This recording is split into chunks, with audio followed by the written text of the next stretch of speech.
نولوبا waxaa la wadka xoolaha markii dadka xoolaha yaqaan waxaa la wadka waxa u dheer mareegtu waa xariga korka laga xiro ee geedka lagu xiro way isku dabaysaa wayna dhimanaysaa markii muddo joogto hadii wax ka fakiya weyso annaga markaan ciidanahay wadka waxa noo si dheer qorayna wadano sababtoo dagaal aan ku jirnaa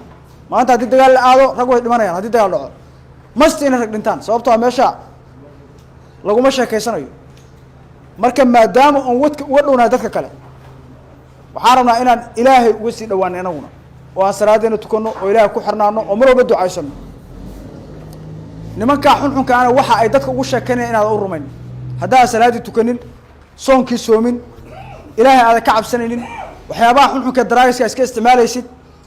waxyaabaha ay sheegi baa run u noqonaya yaani waxyaabaha ay leeyihiin gaalan la dagaalamayna baa iyaga u rumaynaysaa laakiin hadaa intiiba soo buuxisid oo ilaahay wuxuu ka rabo dhaa buuxisid iyaga gaala noqonaya adiguna waxa noqonaysaa qofkii jihaaday marka waxa armaan mayo cabsida ilaahay mar walba aan ku taagnaan oo niyadiina meel kasto aad joogto in ilaahay ka cabsato isku day waliba salaad iyo soonka aad loogu daalo ciidamada wax badan baa mararka qaar ka qaldama rag badan oo kamid ah marka taas yeena dhaysan maanta maalin aan baan walba la xisaabinaya qabriga marka gasho saaxiibada dhow ka hadhi ehelkaagu ka hadhi dhaqaalahaagu ka wax kasta ka hadhay marka maalinka godka gasho adiga iyo amalkaaga hore tagaysa marka waxa ka rabaa nin walba ilaahay ka baq meel walba joog inta kadib waxaan u mahad celinayaa ciidankii macallimiintii tababarka muddada adag idin siiyay oo runtii aan isla xilli adag oo waliba rabadlaana oo waliba xilli ugu darneed oo shaqo la qabta ay qabanayeen waxaan u mahad celinayaa idinkii ka qayb qaadanayay sida aad haweenka u ahaydeen maalin walba u imaasteen ee rag wax baranaya ay uga go'oonay iyadoo waliba la soomaya runtii xilliga aad tababaranaysan aan loo tababarayay xilli aad u adag bay waana xilliga kaliya aan jaar saleeyay askariguna haduuna xilliga adag uusan wax baranin xilli qabo oo raaxay ma jirto ciidanka maalinka soo gasho ya hadaa raaxay iyo waxyaabahaas ku jirto kugu dambeynaysa waa inaad shaqada u diyaar garowdo waa inaad wax barato u diyaar garowdo marka waan u mahad celinayaa iyaga iyo cid kasta oo ka qayb qaadatay waxaan rabaa inaan kula dardaarmo ciidannimadu waa la soo galaa lagama baxo askarigu maalinku ciidanka soo qoranayo lama qasbi karo qasab intii lagu soo qaado dawladdu qori kuma dhibi karto xaq waxa uu leedahay inaad tiraado aniga waxaan diyaar u iga daay laakiin hadaad soo qorato ikhtiyaar ma leeyahay meel kasta gal oo lagu soo qabanaya xabsi inay dawladdu ku nacdo ma manci kartaa adu dadka waxa laga yaabaa in ciidanka intay qortaan iskaga baxaan ay rabaan sharciga ciidanka marka aad wax galayso sharciga la bartaa sharciga la bartaa marka hore ciidanka soo galayso iska akhri hadaad ku gali karto oo intaas shuruud buuxin karto gal laakiin marna waa soo galaa marna waa ka bixi ciidanka mid ma waxaan rabnaa marka hadii aad ka baxaynin oo wixii saa u soo gashay uu yahay sharci khayr waxa kala kulantaba waxa qasaba inaad barato waxyaabo lagaga baahan yahay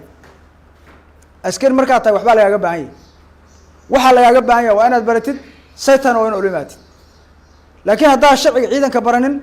hadii xataa meel lagu diro waa lagu xadgudub baadi war maxaad meeshan u imaatay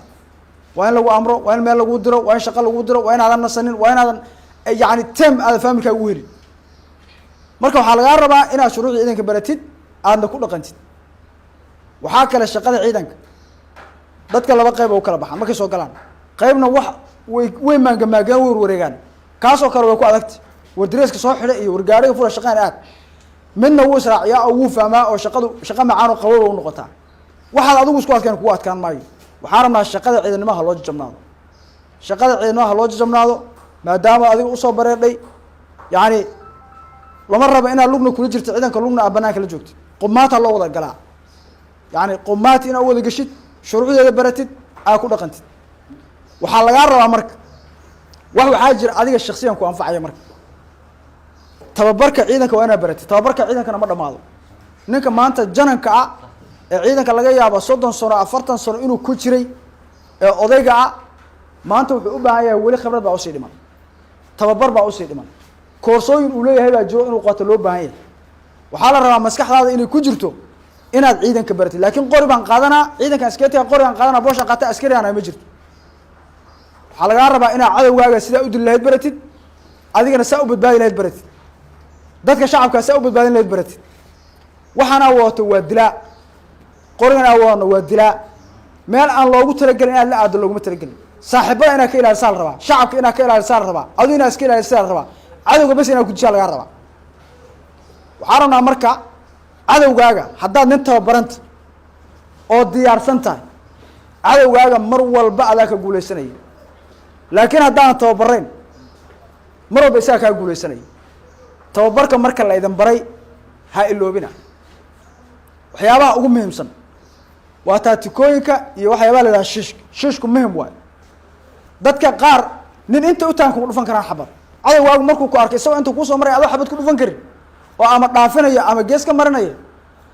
adigina ma fadhin karto waxaad leedahay ninku wuu ku fuulay wuu ku qabanayaa asagina wuxuu ku arkaya inaad eber tahay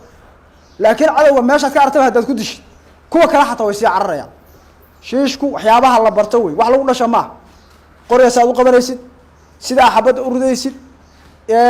yacni hadday fadhi tahay hadday jiif tahay hadday taagni tahay wixii lagu baray waxaa laga rabaa nimayo inaad weeleysaan inaad ku celcelisaa lagaa rabaa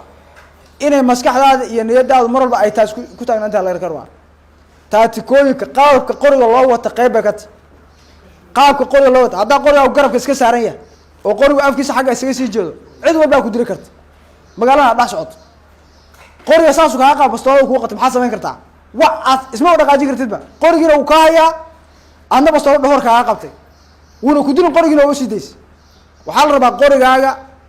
goob aan seef ahayn markaa joogto iyo goob seefaba qaab loo qabsaa jirto waana leedan baray waa inuusan kabtaa ka digin waa inaad qorigaaga marwalba adi a xukuntid inaan qof kale xukumo maaha especially weliba idinka ciidan khaasa oo muraayadii ciidamada atiin waxaa laydinka rabaa dadaal kaloo gooni ah waan ognaha wax kastoo la sameynaya dhib buu leeyahay dhibkaa haddaadan ku adkaysanin meeshaa waxaa ka imaanaya dulaal baa ka imaanaya dulaalkaasina aduu ku dhibaateynaya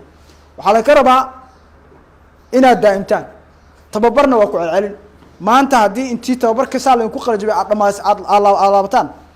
oo aydaan caawa ku celino oo aydaan berri ku celino oo aydan maskaxdiina ku haynin oo markaasna waadir ilowdaba aada ku celin maalinka dambe isbuuc kadib kii aan welig waxa baran oo kale aan la mid noqonin kii aan welig waxa baran oo kale aan la mid noqonin waxaa rabnaa inaad ku celcelisiin maskaxdiina aad ku haysiin qaabkii loo soconayey qaabkii loo fadhiisanayey qaabkii wax loo shiishayey weligaa ha iloobin gacanta qoriga lagu qabanayey taqasnada lagu qabanayey waxaan oo dhan waxaa la rabaa nidaam systematic inaad ka dhigtid waa inaad isku daya adi macallin noqotid saaxiibadaada kale waa inaad tiraad nio saaxiibow saan ma qurux badno dhibkanaa kaaga imaan waxaan samee waxaa laydinka rabaa taa samee ciidanka sababta marka ugu horeysa la soo qoro madaxa looga xiro kuliyad loo geliyo dhaqiiqada arti loo gelgelsiiyo dhibkaa arti u marta maxay tahy waa la laylayaa waxaa la rabaa waxan inuu qofku fahmaa la rabaa haddii ugu horeystaba saa ciidanka markaa usoo birto qori waa lagu dhibi karaa shaqeena waa lagu dhibi karaa in tuuta lagu geliyo laakiin askarina ma noqonaysa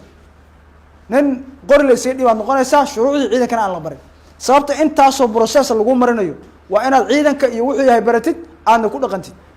marka waxaa laydinka rabaa nimayo tababarna waxaad ugu jeclaata ha noqo mar walba tababaraa jira haddii lagu dhao gacanta taago aniha laygu dara dheh